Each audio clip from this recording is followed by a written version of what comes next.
पाकिस्तान और अफगानिस्तान के बीच तनाव एक बार फिर बढ़ गया है। पाकिस्तान और अफगानिस्तान के बीच पिछले 20 दिनों से चल रही जंग में बीती रात पाकिस्तानी वायुसेना ने अफगानिस्तान की राजधानी काबुल में 5 जगहों पर बड़ी एयर स्ट्राइक की। इस हमले में पाकिस्तानी सेना ने भारी विस्फोटक का प्रयोग किया, जिससे इन 5 जगहों पर आसमान आग के गुब्बारों से भर गया। अफगानिस्तान का दावा है कि पाकिस्तान ने राजधानी काबुल के एक अस्पताल को एयर स्ट्राइक में निशाना बनाया है। इसमें 400 लोगों की जान चली गई और 250 से ज्यादा लोग घायल हो गए। हालांकि पाकिस्तान की ओर से इन आरोपों को खारिज कर दिया गया है। जानकारी के अनुसार बीती रात 9:30 बजे पाकिस्तानी वायुसेना ने अपने JF-17 और F-16 विमानों से काबुल में हमला किया। इसमें अफगानिस्तान के रक्षा मंत्रालय के पास रिहायशी इलाके, खुफिया एजेंसी GDI के हेडक्वार्टर के पास रिहायशी इलाके, राष्ट्रपति भवन के पास रिहायशी इलाके और काबुल एयरपोर्ट के पास पुराने नाटो बेस में से 2000 बेड वाला सरकारी अस्पताल शामिल था। पाकिस्तानी वायुसेना के भारी पेलोड के इस्तेमाल से रक्षा मंत्रालय और GDI के हेडक्वार्टर के पास पूरा आसमान आग से भर गया। वहीं राष्ट्रपति भवन के पास के रिहायशी इलाकों में भी आग की लपटें उठी। काबुल के पारकी सनाई कोचक इलाके में नशे के आदी मरीजों के इलाज वाले 2000 बेड वाले अस्पताल पर बमबारी के बाद पूरा अस्पताल आग के गोले की तरह धधकने लगा।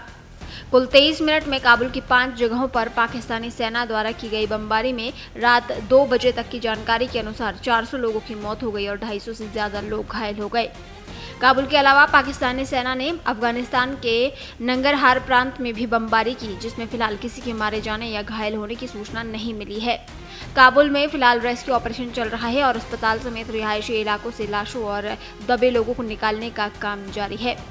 पाकिस्तान के प्रधानमंत्री शहबाज शरीफ के प्रवक्ता मुशर्रफ जैदी ने अफगानिस्तान के आरोपों को पूरी तरह से निराधार बताते हुए खारिज कर दिया। पाकिस्तान के सूचना मंत्रालय ने भी साफ किया कि हमला बेहद सटीक था और केवल मिलिट्री ठिकानों और आतंकवादी इंफ्रास्ट्रक्चर को निशाना बनाया गया था। किसी भी ऐसी जगह को टारगेट नहीं किया गया जहां आम लोग रह रहे थे।